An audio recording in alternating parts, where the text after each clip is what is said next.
Factually inaccurate. Morally correct.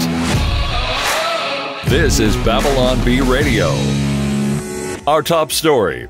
Outraged at having been sent 50 illegal immigrants from Florida by Ron DeSantis, Martha's Vineyard has taken ultimate revenge on the governor by shipping 50 Karens to Florida. Perhaps now DeSantis will think twice before he sullies our pristine white island with brown migrant people, said Martha's Vineyard HOA President Karen von Schnitzel. Once the charter flight filled with our neighborhood's most insufferable Karens touches down in Tallahassee, he will rue the day he made us look like heartless racists in front of the entire country. The group of 50 Karens was selected from over 478 Karens who volunteered for the flight, as most women who live on the island are named Karen. Hopefully, this political stunt will help Satan see the error of his ways, said HOA Vice President Karen Bohannon. If not, we'll send even more.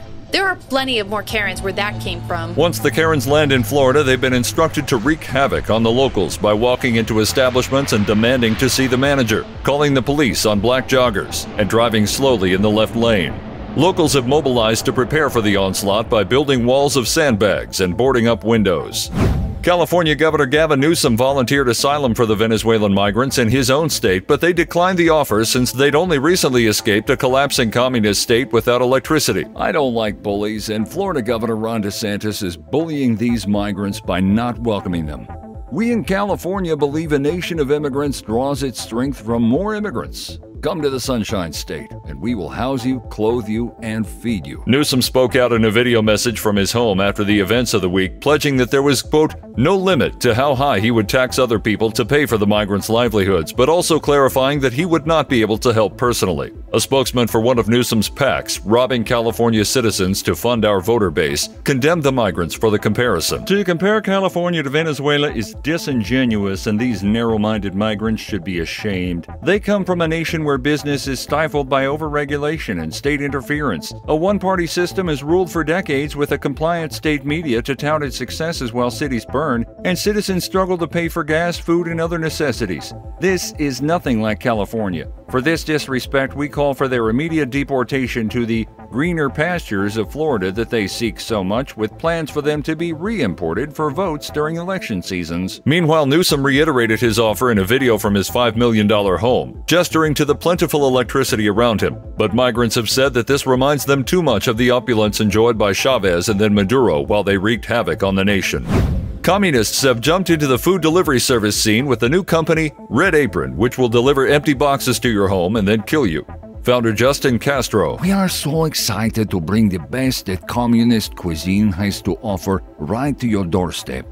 You can order steak, seafood, anything you want. No matter what you choose, we guarantee you will end up going hungry and being dragged away to the gulag or lined up against the wall. Mr. Castro said he was inspired to start Red Apron after hearing so many Americans praise the incredible riches of communist Cuba. It fills me with joy to hear Americans want to experience a little slice of communist life. We here at Red Apron allow everyone to get a taste of what total equality is really like. You pay for a basic subscription, you starve and go to the gulag.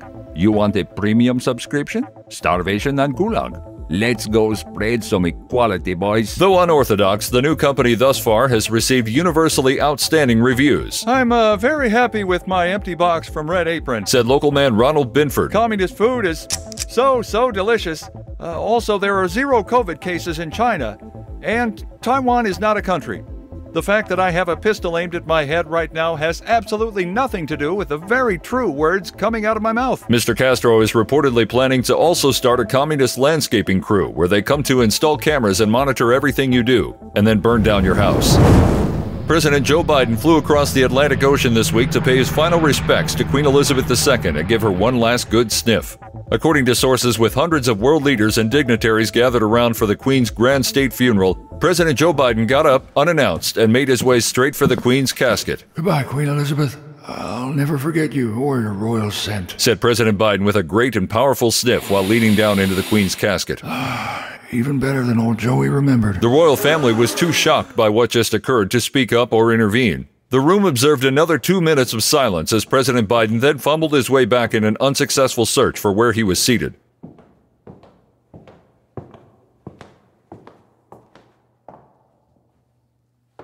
Sources say he sniffed 3 more women on his way back to his seat before aides grabbed him and ushered him out of the building. The entire Biden family has been officially banned from ever setting foot in the United Kingdom after the sniff heard around the world. The hotly contested race for the Pennsylvania U.S. Senate seat has had its share of controversies, but none of them compare to the most recent brouhaha as new photos have surfaced showing a neck lump with a gross, disgusting politician growing out of it. The Neck Lump's campaign office has issued a statement asking for privacy following the virally shared photo of the fleshy growth of putrid politician protruding awkwardly from the neck lump. Said one TMZ journalist, The hoodie makes sense now. It was there so the neck lump could hide from view.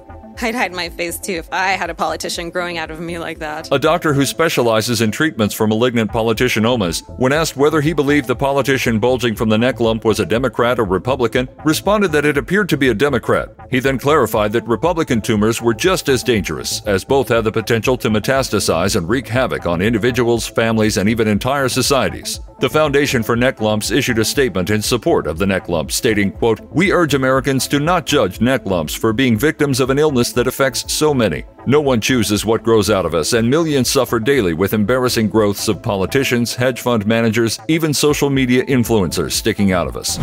Local Grandpa Wayne Lee announced to his family that he's begun construction on a homemade cannon, surprising absolutely no one. Yes, sir. Grandpa's building a little something for the backyard, said Grandpa Lee, giving the grandkids a wink. Yeah, why don't we call it a launcher so the feds don't get suspicious, okay? But mark my words, kids, when I'm done, this sucker will blow a hole through a foot of concrete. Wee-haw! According to sources, Grandpa Lee is a hopeless pyromaniac and has long harbored dreams of building a full-sized cannon, having already created several smaller replicas. Yeah, we were all sitting around as a family one evening watching Pirates of the Caribbean when all of a sudden, Grandpa fires a miniature cannon in the living room, said his eldest son, Brandon. He said he was just trying to bring the ship battle to life, which, to his credit, he did. There was smoke everywhere. Poor Grandma has had a heart arrhythmia ever since. Though family members pointed out that there's no place nearby to safely fire a howitzer, Grandpa Lee has not been dissuaded. Wow, this shell's as big as you are. Handing his granddaughter a bomb. Now, sweetie, see this diagram I made in Microsoft Word? This is how it's all gonna come together. Grandpa just ordered the parts online from something called the Anarchist Cookbook. Should be here any day. Grandpa Lee was later seen lighting the grandkids' birthday candles with an actual blowtorch. Now you're up to date on the only news that matters. Find more fake news you can trust at BabylonBee.com. Until next time, this is Austin Robertson, the voice of the Babylon Bee. So long.